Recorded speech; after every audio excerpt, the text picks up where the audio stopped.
I am Nirvana. I am free from doubt. I am free. I am blissful. I am, as the infinite. I am the all at all times, or I am nothing and at peace. I am the one reality, and I am not. Wonderful is this supreme peace. What is to be gained has been gained. The perception of the objects has been abandoned. True enlightenment has dawned, and it shall never set again. Perception of objects doesn't mean to say that the world disappears into a ball of bliss, but we're no longer getting caught up in the results of cognition. The enlightened intelligence experiences whatever there is as it is. Countless universes arise and disappear in the infinite consciousness all the time. Some are seen by some and others are not. Who can count their number? The distinction between the organs and the organism is arbitrary and verbal. Even so is that between Brahman and the universe. The universe is sometimes called the body of Brahman.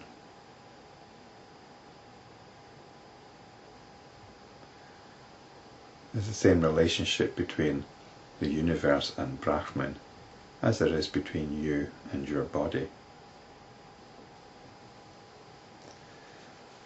The former alone is, the latter is not. You are the reality though, you are not the body. What is the body? Through inquiry you'll find that the body is nothing more than notional.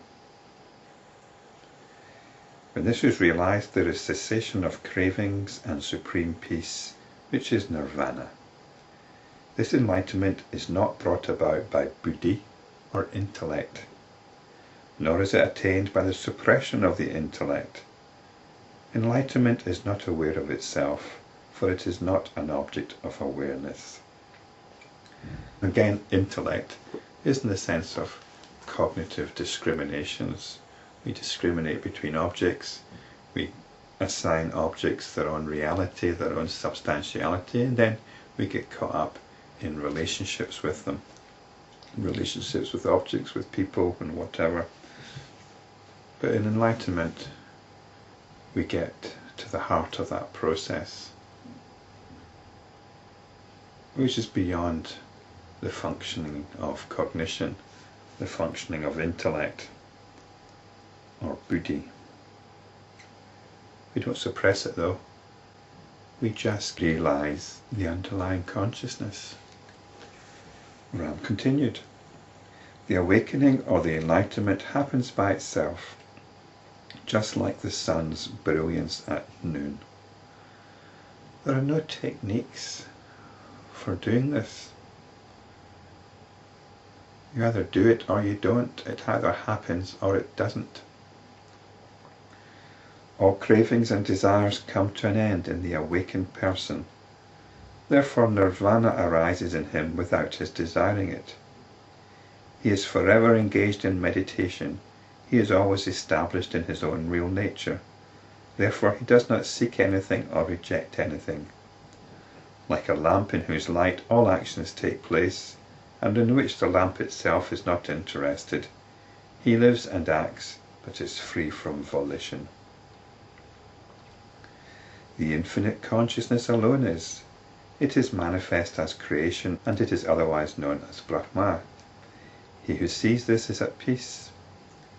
All objects in this universe are in fact non-different from this infinite consciousness. Beyond this, the knowers of truth rest in the infinite consciousness alone, but that is indescribable and indefinable. Even expressions like "that alone is" are inadequate and misleading. This samsara is full of sorrow. Nirvana is absolute coolness. It's super cool. The latter alone is the reality, the former is not.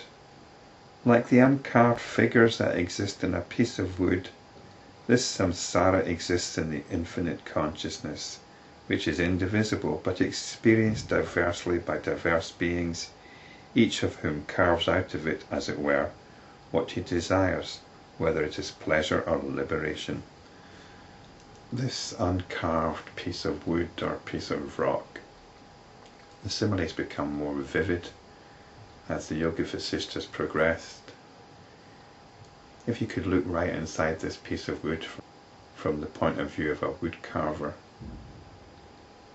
there are infinite possibilities, and you get lost in these possibilities, imagining what can be carved out. And this is what we get caught up in, our imaginary carvings. However, all these are in essence the reality itself, even as the carved figures are in essence non-different from the wood.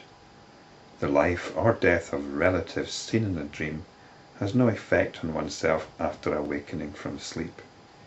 Even so, the enlightened ones are unaffected by the world appearance. So there's quite an extreme example taken here of the death of relatives, the death of loved ones. But even these are part of the imaginary carvings from consciousness. So we always stay with consciousness. There was quite an interesting film I saw called Kama Sutra. I can't remember the details of it too much, but I was very impressed by the ending. It was a very opulent production, and of course there's all the love and passion going on. And at the end, the male lover is sentenced to death and dies in the most gruesome way. And his lover, this beautiful woman, watches this and then walks away. And I think the final part of the film, she's walking through some beautiful grove, idly toying with some leaves as she walks by, as if she's just out for a stroll, enjoying the beauty of nature. Then you get the closing credits. I think from a dramatic point of view, it was probably somewhat weak. But that closing scene made me think, obviously this woman had a spiritual understanding, and as soon as her lover had died, she'd let go of him, and was just enjoying what there was to enjoy.